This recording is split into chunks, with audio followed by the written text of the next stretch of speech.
ਹਰਮੀਤ ਨੇ ਲਿਖਿਆ ਹੈ। ਸਤਿ ਸ੍ਰੀ ਅਕਾਲ ਬਾਬਾ ਜੀ। ਬਾਬਾ ਜੀ ਆਪ ਜੀ ਦਾ ਕੋਟਾਨ ਕੋਟ ਧੰਨਵਾਦ ਸਾਡੀ ਗਲਤੀਆਂ ਸਮਝਾਉਣ ਲਈ। ਕਿਰਪਾ ਕਰਕੇ ਇਸ ਮੋਹ ਤੋਂ ਹਟਣ ਦਾ ਰਸਤਾ ਦੱਸੋ ਜੀ। ਕਿਰਪਾ ਕਰੋ ਜੀ।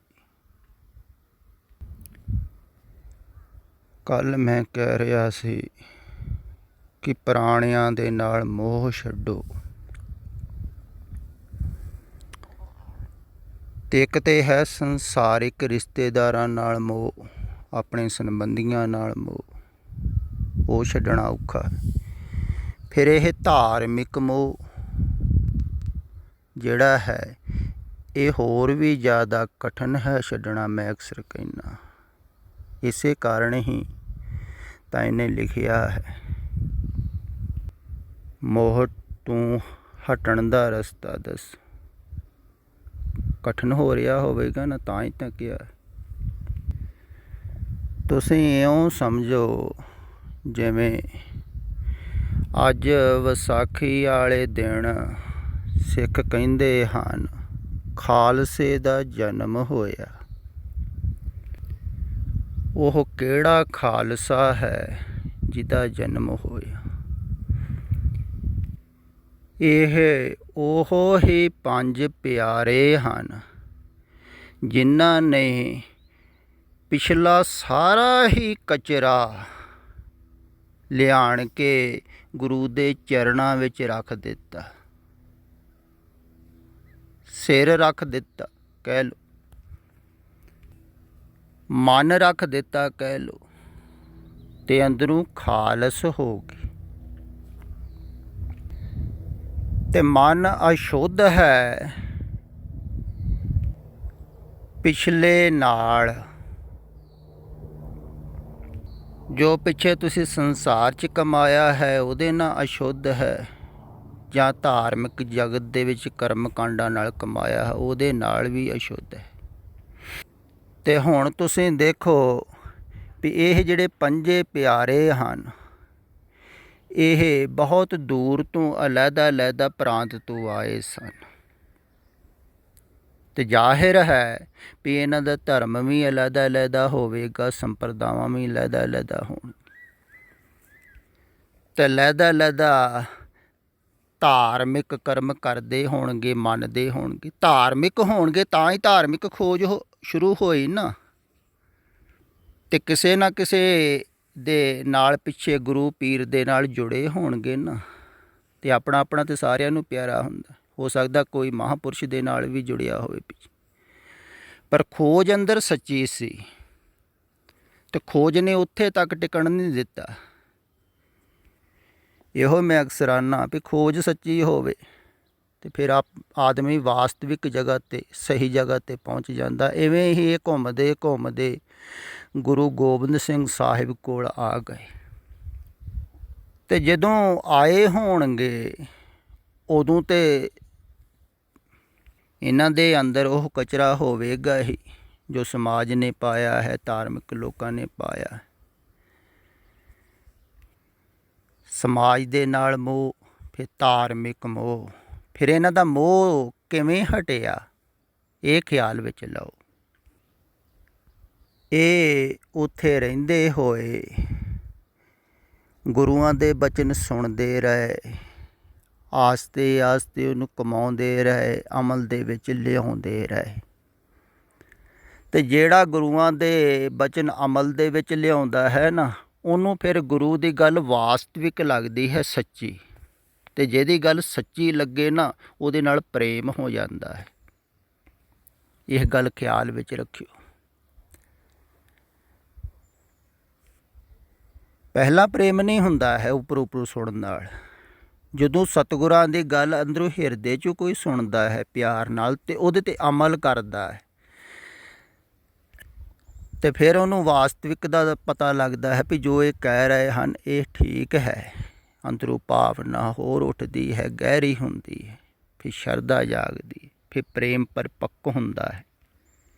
ਅਮਲ ਕੀਤੇ ਤੋਂ ਬਗੈਰ ਸਤਿਗੁਰਾਂ ਦੇ ਬਚਨ ਅੰਦਰ ਸ਼ਰਧਾ ਨਹੀਂ ਜਾਗਦੀ, ਪ੍ਰੇਮ ਪਰਪੱਕ ਨਹੀਂ ਹੁੰਦਾ ਹੈ। ਅਤੇ ਇਹਨਾਂ ਦਾ ਪਰਪੱਕ ਹੋਇਆ ਪ੍ਰੇਮ। ਫਿਰ ਇਹਨਾਂ ਦੇ ਅੰਦਰ ਭਾਵਨਾ ਉੱਠੀ ਵੀ ਗੁਰੂ ਤੋਂ ਅਸੀਂ ਕੁਰਬਾਨ ਵੀ ਹੋ ਸਕਦੇ, ਅਗਰ ਗੁਰੂ ਮਰਨ ਨੂੰ ਵੀ ਕਹੇ ਤਾਂ ਅਸੀਂ ਮਰਨ ਨੂੰ ਤਿਆਰ ਹਾਂ। ਫਿਰ ਇਹਨਾਂ ਦੀ ਭਾਵਨਾ ਨੂੰ ਦੇਖਦੇ ਹੋਏ ਸਤਿਗੁਰਾਂ ਨੇ ਫਿਰ ਭਰੀ ਸਭਾ ਦੇ ਵਿੱਚ ਇਹ ਗੱਲ ਕਹੀ ਤਾਂ ਕਿ ਦੂਸਰਿਆਂ ਨੂੰ ਸ਼ੱਕ ਸੰਦੇਹ ਨਾ ਰਹਿ ਜਾਵੇ ਵੀ ਇਹਨਾਂ ਨੂੰ ਚੁਣ ਲਿਆ ਹੈ, ਪਿਆਰੇ ਬਣਾ ਲਿਆ, ਵੀ ਸਾਨੂੰ ਕਿਉਂ ਨਹੀਂ ਬਣਾਇਆ। ਇਸ ਕਰਕੇ ਉਹਨਾਂ ਨੇ ਭਰੀ ਸਭਾ ਦੇ ਵਿੱਚ ਵੰਗਾਰਿਆ ਵੀ ਆਓ ਜਿਹੜਾ ਆਪਣਾ ਸਿਰ ਭੇਟ ਕਰਨਾ ਚਾਹੁੰਦਾ ਹੈ।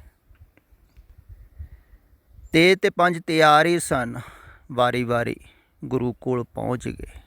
ਅਤੇ ਸਿਰ ਭੇਟ ਕਰਨ ਦਾ ਅਰਥ ਫੇਰ ਖਿਆਲ ਵਿੱਚ ਰੱਖੋ, ਪਿਛਲਾ ਜੀਵਨ ਜੋ ਹੈ ਨਾ ਉਹ ਸਮਰਪਿਤ ਕਰ ਦਿੱਤਾ ਗੁਰੂ ਨੂੰ। ਪਿਛਲਾ ਘਰ ਪਰਿਵਾਰ 'ਤੇ ਛੱਡ ਆਏ ਸੀ, ਜਾਤ ਕੁਲ ਵੀ ਛੱਡਤੀ, ਧਰਮ ਮਜ਼ਹਬ ਵੀ ਛੱਡ ਦਿੱਤਾ, ਸਾਰਾ ਕੁਝ ਹੀ ਗੁਰੂ ਨੂੰ ਭੇਟ ਕਰ ਦਿੱਤਾ ਵੀ ਅੱਜ ਤੂੰ ਪਿਛਲਾ ਸਾਡਾ ਜਿਹੜਾ ਹੈ ਨਾ ਉਹ ਤੇਰੇ ਚਰਨਾਂ ਵਿੱਚ ਹੈ। ਇਹਨੂੰ ਹੀ ਕਿਹਾ ਹੈ ਮਨ ਭੇਟ ਕਰਨਾ, ਮਨ ਦੇ ਰਾਮ ਲਿਆ ਹੈ। ਅਤੇ ਮਨ ਉਹ ਭੇਟ ਕਰਦਾ ਹੈ ਜਿਹਦੇ ਅੰਦਰ ਪ੍ਰੇਮ ਹੋਏ। ਇਸੇ ਕਾਰਨ ਹੀ ਗੁਰੂਆਂ ਨੇ ਕਿਹਾ ਹੈ ਜਿਨ ਪ੍ਰੇਮ ਕੀਓ ਤੇ ਨਹੀਂ ਪ੍ਰਭ ਪਾਇਓ। ਪ੍ਰੇਮ ਕੀਤਾ ਗੁਰੂ ਨਾਲ ਤਾਂ ਹੀ ਸਿਰ ਭੇਟ ਕਰਨ ਦੀ ਸਮਰੱਥਾ ਆਈ। ਅਤੇ ਸਿਰ ਦੇ ਵਿੱਚ ਕੀ ਹੈ, ਸਾਰਾ ਪਿਛਲਾ ਕਚਰਾ, ਅਤੇ ਕਚਰਾ ਗੁਰੂ ਦੇ ਚਰਨਾਂ ਦੇ ਵਿੱਚ ਭੇਟ ਕਰ ਦਿੱਤਾ ਅਤੇ ਗੁਰੂ ਨੇ ਉਹਨਾਂ ਨੂੰ ਅੰਮ੍ਰਿਤ ਦੇ ਦਿੱਤਾ। ਦੇਖੋ ਕਮਾਲ ਦੀ ਗੱਲ, ਗੁਰੂ ਕਿੰਨਾ ਦਿਆਲੂ ਹੁੰਦਾ ਹੈ। ਕਚਰੇ ਦੇ ਬਦਲੇ, ਕੂੜ ਦੇ ਬਦਲੇ ਸੱਤ ਦੇ ਰਿਹਾ ਹੈ, ਅੰਮ੍ਰਿਤ ਦੇ ਰਿਹਾ ਹੈ।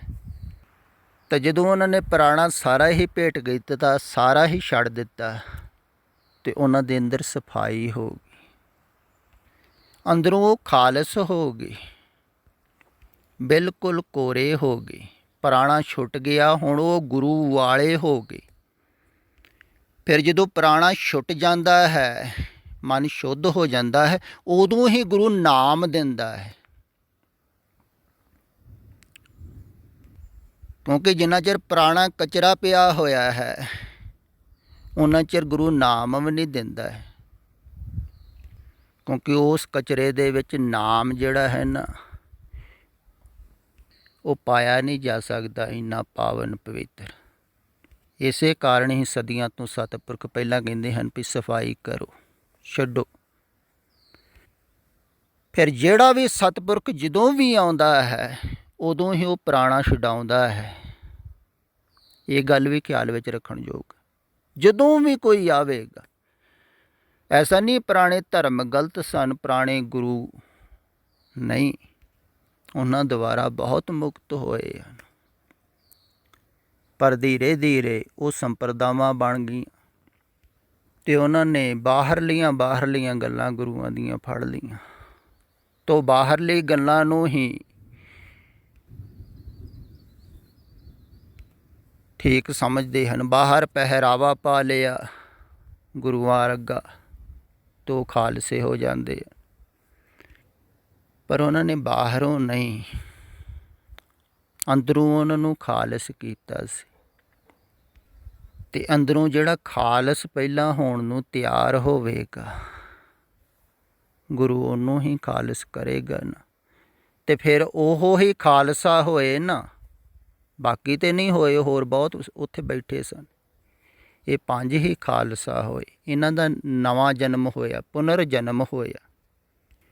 ਗੁਰੂ ਕੋਲ ਦੁਬਾਰਾ ਜਨਮ ਮਿਲਦਾ ਹੈ, ਕੋਈ ਪੁਰਾਣਾ ਛੁੱਟ ਜਾਂਦਾ ਹੈ ਸਭ ਕੁਛ। ਪੁਰਾਣਾ ਉਹਨਾਂ ਦਾ ਕੋਈ ਨਾਮ ਨਹੀਂ ਰਿਹਾ, ਪਤਾ ਨਹੀਂ ਰਿਹਾ, ਐਡਰੈਸ ਨਹੀਂ ਰਿਹਾ, ਜਾਤੀ ਨਹੀਂ ਰਹੀ, ਪਾਤੀ ਨਹੀਂ। ਹੁਣ ਉਹ ਗੁਰੂ ਵਾਲੇ ਹੋ ਗਏ।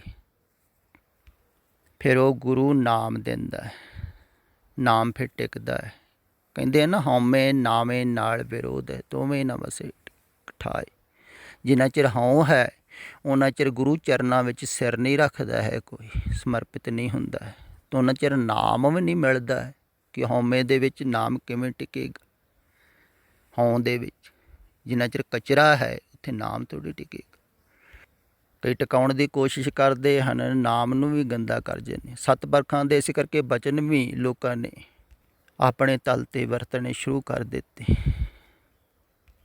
ਉਹਨਾਂ ਨੂੰ ਵੀ ਅਸ਼ੁੱਧ ਕਰ ਰਹੇ ਹਨ, ਕਿਉਂਕਿ ਅਸ਼ੁੱਧ ਜਗ੍ਹਾ 'ਤੇ ਪੈ ਗਏ ਨਾ। ਅਤੇ ਸਤਿਗੁਰੂ ਉਦੋਂ ਨਾਮ ਦਿੰਦਾ ਹੈ, ਕਹਿ ਲਓ। ਅਤੇ ਇਸੇ ਕਾਰਨ ਹੀ ਸਤਿਗੁਰਾਂ ਨੂੰ ਸਦੀਆਂ ਤੋਂ ਇਹੋ ਹੀ ਗੱਲ ਵਾਰ-ਵਾਰ ਕਰਨੀ ਪੈਂਦੀ ਹੈ ਵੀ ਪਿਛਲਿਆਂ ਨੂੰ ਛੱਡੋ। ਐਸਾ ਨਹੀਂ ਬਾਬੇ ਨਾਨਕ ਨੇ ਕਿਹਾ ਸੀ, ਹਰੇਕ ਹੀ ਜਾਗਰਤ ਪੁਰਸ਼ ਇਹੋ ਹੀ ਗੱਲ ਕਹਿੰਦਾ। ਪਿਛਲਾ ਜੋ ਵੀ ਹੈ ਸੰਸਾਰਿਕ ਤਾਂ ਛੱਡਣਾ ਹੀ ਹੈ, ਝੂਠ ਹੀ ਹੈ। ਵੀ ਧਾਰਮਿਕ ਜਗਤ 'ਚ ਵੀ ਜੋ ਤੁਸੀਂ ਫੜ ਲਿਆ ਹੈ ਨਾ, ਇਹ ਵੀ ਤੁਸੀਂ ਆਪਣੇ ਮਨ ਦੇ ਅਨੁਕੂਲ ਜਾਂ ਜਿਹੜੀ ਪਰੰਪਰਾ 'ਚ ਪੈਦਾ ਹੋਏ ਲੋਕ ਮੰਨਦੇ ਸਨ ਉਹ ਤੁਸੀਂ ਮੰਨਣ ਲੱਗ ਪਏ, ਜਾਂ ਬਾਹਰੋਂ ਪ੍ਰਭਾਵਿਤ ਹੋ ਕੇ ਤੁਸੀਂ ਬਾਹਰ ਮਨ ਦੇ ਤਲ 'ਤੇ ਉਹ ਸਭ ਕੁਛ ਇਕੱਠਾ ਕਰ ਲਿਆ, ਉਹ ਵੀ ਛੱਡਣਾ ਹੈ। ਪੁਰਾਣੀਆਂ ਮਨੌਤਾਂ ਸਭ, ਅਤੇ ਇਹਨਾਂ ਮਨੌਤਾਂ ਕਰਕੇ ਹੀ ਮਨ ਚੱਲ ਰਿਹਾ ਹੈ। ਅਤੇ ਜੇ ਛੁੱਟ ਜਾਣਗੀਆਂ ਪੁਰਾਣੀਆਂ ਸਾਰੀਆਂ ਮਨੌਤਾਂ, ਫਿਰ ਉਹ ਤਿਆਰ ਹੁੰਦਾ ਹੈ ਗੁਰ ਦੀਕਸ਼ਾ ਲੈਣ ਵਾਸਤੇ। ਅਤੇ ਇਹ ਘਟਨਾ ਬਹੁਤ ਪਿਆਰੀ ਹੈ, ਅਤੇ ਐਸਾ ਨਹੀਂ ਹੈ ਐਸੀ ਇਹ ਘਟਨਾ ਦੁਬਾਰਾ ਘਟੇਗੀ, ਨਹੀਂ, ਦੁਬਾਰਾ ਐਸਾ ਨਹੀਂ ਹੋਵੇਗਾ। ਕਦੇ ਵੀ ਦੁਬਾਰਾ ਕੋਈ ਘਟਨਾ ਨਹੀਂ ਘਟਦੀ ਹੈ। ਅਗਰ ਐਸਾ ਕੋਈ ਕਰੇਗਾ ਤਾਂ ਨਕਲਚੀ ਹੋਵੇਗਾ। ਤਾਂ ਹੁਣ ਨਵੇਂ ਢੰਗ ਦੇ ਨਾਲ ਖਾਲਸ ਹੋਣਗੇ, ਕਿਉਂਕਿ ਸਮਾਂ ਬਦਲ ਗਿਆ ਹੈ, ਮਨੁੱਖ ਬਦਲ ਗਿਆ ਹੈ, ਮਨੁੱਖ ਦੀ ਵਿਚਾਰਧਾਰਾ ਬਦਲ ਗਈ ਹੈ। ਇਸ ਕਰਕੇ ਖਾਲਸ ਹੋਣ ਦਾ ਢੰਗ ਵੀ ਬਦਲਣਾ ਹੀ ਪਵੇਗਾ ਨਾ। ਇਸੇ ਕਾਰਨ ਪਿਛਲੇ ਜੋ ਸਤਿਗੁਰੂ ਖਾਲਸ ਹੋਣ ਦਾ ਢੰਗ ਦੱਸਦੇ ਹਨ, ਉਹ ਢੰਗ ਹੁਣ ਕੰਮ ਨਹੀਂ ਆਵੇਗਾ। ਅਤੇ ਇਹ ਘਟਨਾ ਦਾ ਜ਼ਿਕਰ ਮੈਂ ਵਾਰ-ਵਾਰ ਕਰਕੇ ਹੋਈ ਤੁਹਾਨੂੰ ਦੱਸਣਾ ਚਾਹੁੰਦਾ ਹਾਂ ਵੀ ਪਹਿਲਾਂ ਗੁਰੂ ਪਿਛਲਾ ਮੋਹ ਛਡਾਉਂਦੇ ਹਨ, ਸੰਸਾਰਿਕ ਛਡਾਉਂਦੇ ਹਨ, ਫਿਰ ਧਾਰਮਿਕ ਮੋਹ ਵੀ ਛਡਾਉਂਦੇ ਹਨ। ਹੁਣ ਜਿੰਨਾ ਚਿਰ ਤੁਹਾਡਾ ਸੰਸਾਰਿਕ ਮੋਹ ਹੈ, ਪ੍ਰੇਮ ਹੈ, ਉਹਨਾਂ ਚਿਰ ਸਤਿਗੁਰੂ ਨਾਲ ਪ੍ਰੇਮ ਥੋੜ੍ਹੀ ਹੋਵੇਗੀ। ਦੋ ਜਗ੍ਹਾ ਇਕੱਠਾ ਥੋੜ੍ਹੀ ਹੁੰਦਾ ਹੈ ਪ੍ਰੇਮ, ਵੀ ਥੋੜ੍ਹਾ ਉਹਦੇ ਨਾਲ ਹੋ ਗਿਆ, ਥੋੜ੍ਹਾ ਉਹਦੇ ਨਾਲ ਹੋ ਗਿਆ, ਇਹ ਤਾਂ ਝੂਠਾ ਹੋ ਗਿਆ ਨਾ। ਨਹੀਂ, ਪ੍ਰੇਮ ਇਕੱਠਾ ਹੀ ਹੋਵੇਗਾ ਸਤਿਗੁਰੂ ਨਾਲ 100%। ਟੁਕੜਿਆਂ ਦੇ ਵਿੱਚ ਪ੍ਰੇਮ ਨਹੀਂ। ਅਤੇ ਜਦੋਂ 100% ਹੋਵੇਗਾ ਤਾਂ ਉਦੋਂ ਹੀ ਹੋਵੇਗਾ ਜਦੋਂ 100% ਬਾਹਰੋਂ ਟੁੱਟ ਜਾਵੇਗਾ ਮੋਹ। ਇਹ ਗੱਲ ਖਿਆਲ ਵਿੱਚ ਰੱਖੇ। ਅਤੇ ਉਸ ਪ੍ਰੇਮ ਦੇ ਵਿੱਚ ਹੀ ਫਿਰ ਇਹ ਮੈਂ ਮੇਰੀ ਨੂੰ ਛੱਡਣ ਨੂੰ ਤਿਆਰ ਹੁੰਦਾ ਹੈ ਸ਼ਿਸ਼। ਹਉ ਨੂੰ ਛੱਡਣ ਨੂੰ ਤਿਆਰ ਹੁੰਦਾ ਹੈ, ਮਿਟਣ ਨੂੰ ਤਿਆਰ ਹੁੰਦਾ ਹੈ, ਕਹਿ ਲਓ, ਸਿਰ ਰੱਖ ਦਿੰਦਾ, ਸਮਰਪਿਤ ਹੋ ਜਾਂਦਾ। ਅਤੇ ਜਦੋਂ ਦੇਖਦਾ ਹੈ ਗੁਰੂ ਹਉ ਨਹੀਂ ਹੈ, ਉਦੋਂ ਹੀ ਉਹਦੇ ਹਿਰਦੇ ਦੇ ਵਿੱਚ ਨਾਮ ਪਾ ਦਿੰਦਾ ਹੈ ਜਾਂ ਅੰਮ੍ਰਿਤ ਪਾ ਦਿੰਦਾ ਹੈ। ਅੰਮ੍ਰਿਤ ਕੋਈ ਬਾਹਰੋਂ ਘੋਲ ਕੇ ਥੋੜ੍ਹੀ, ਬਾਹਰੋਂ ਘੋਲ ਕੇ ਤਾਂ ਸਰੀਰ 'ਚ ਜਾਵੇਗਾ, ਨਹੀਂ, ਉਹ ਅੰਦਰੋਂ ਦਿੰਦਾ ਹੈ। ਬਾਹਰੋਂ ਕਿਸੇ ਨੂੰ ਪਤਾ ਵੀ ਨਹੀਂ ਲੱਗਦਾ ਹੈ ਅੰਦਰ ਦੀ ਖੇਡ ਦਾ। ਇਹ ਸਿਰਫ ਅਤੇ ਸਿਰਫ ਗੁਰੂ ਸ਼ਿਸ਼ ਹੀ ਜਾਣਦੇ ਹਨ ਅੰਦਰ ਦੀ ਖੇਡ। ਬਾਹਰ ਭਾਵੇਂ ਕੋਲੇ ਵੀ ਕੋਈ ਬੈਠਾ ਰਹੇ ਤਾਂ ਵੀ ਨਹੀਂ ਪਤਾ ਲੱਗੇਗਾ। ਅਤੇ ਅੰਦਰ ਨਾਮ ਦਿੰਦਾ ਹੈ, ਅੰਦਰ ਅੰਮ੍ਰਿਤ ਦਿੰਦਾ ਹੈ। ਅਤੇ ਉਦੋਂ ਹੀ ਦਿੰਦਾ ਹੈ ਜਦੋਂ ਸ਼ੁੱਧ ਹੋ ਜਾਂਦਾ ਹੈ ਉਹਦਾ ਹਿਰਦਾ। ਅਤੇ ਸ਼ੁੱਧ ਉਦੋਂ ਹੀ ਹੁੰਦਾ ਹੈ ਜਦੋਂ ਇਹ ਪੁਰਾਣਾ ਸੰਗ੍ਰਹਿ ਹੈ ਜੋ ਵੀ ਹੈ ਤੁਹਾਡੇ ਅੰਦਰ, ਇਹਨੂੰ ਸਾਰਾ ਹੀ ਹੂੰਝ ਕੇ ਬਾਹਰ ਕਰਨ ਨੂੰ ਤਿਆਰ ਹੋ ਜਾਂਦਾ ਹੈ ਗੁਰੂ ਦੀ ਦਿੱਤੀ ਹੋਈ ਝਾੜੂ ਦੇ ਨਾਲ, ਗਿਆਨ ਰੂਪੀ ਝਾੜੂ ਦੇ ਨਾਲ ਸਫਾਈ ਕਰਦਾ ਹੈ। ਤਾਂ ਉਹਨਾਂ ਪਿਆਰਿਆਂ ਨੇ ਗੁਰੂ ਕੋਲ ਰਹਿੰਦਿਆਂ ਹੋਇਆਂ ਇਹ ਸਫਾਈ ਕੀਤੀ ਹੋਵੇਗੀ ਨਾ। ਫਿਰ ਹੋਰ ਵੀ ਬਹੁਤ ਸਾਰੇ ਸਿੱਖ ਰਹਿੰਦੇ ਸਨ, ਉਹਨਾਂ ਦੇ ਅੰਦਰ ਸਫਾਈ ਨਹੀਂ ਹੋਈ, ਕਿਉਂਕਿ ਉਹ ਗੁਰੂ ਨੂੰ ਬਾਹਰ ਦੇਖਦੇ ਹੋਣਗੇ। ਅਤੇ ਜਿਹੜਾ ਬਾਹਰ ਦੇਖਦਾ ਹੈ ਨਾ ਗੁਰੂ ਨੂੰ, ਗੁਰੂ ਦੀ ਕਰਨੀ ਦੇਖਦਾ ਹੈ, ਉਹ ਗੁਰੂ ਨੂੰ ਜਾਣਦਾ ਹੀ ਨਹੀਂ ਹੈ। ਪ੍ਰੇਮ ਤੇ ਕਿਧਰੇ ਰਿਹਾ। ਇਸੇ ਕਾਰਨ ਗੁਰੂ ਨੇ ਕਿਹਾ ਹੈ ਵੀ ਗੁਰ ਕਹਿਆ ਸਾ ਕਾਰ ਕਮਾਵੋ, ਗੁਰ ਕੀ ਕਰਨੀ ਕਾਹੇ ਤਾਵੋ। ਗੁਰੂ ਦੇ ਕੰਮ ਨਾ ਧਾਵੋ, ਦੇਖੋ ਭੱਜੋ ਕੰਮਾਂ ਵੱਲ। ਗੁਰੂ ਜੋ ਕਹਿ ਰਿਹਾ ਹੈ ਇਹ ਸੱਤ ਹੈ। ਅਤੇ ਇਹਨਾਂ ਪੰਜਾਂ ਪਿਆਰਿਆਂ ਨੇ ਗੁਰੂ ਨੇ ਜੋ ਕਿਹਾ ਹੈ ਉਹਨੂੰ ਸੱਤ ਮੰਨਿਆ ਹੋਵੇਗਾ।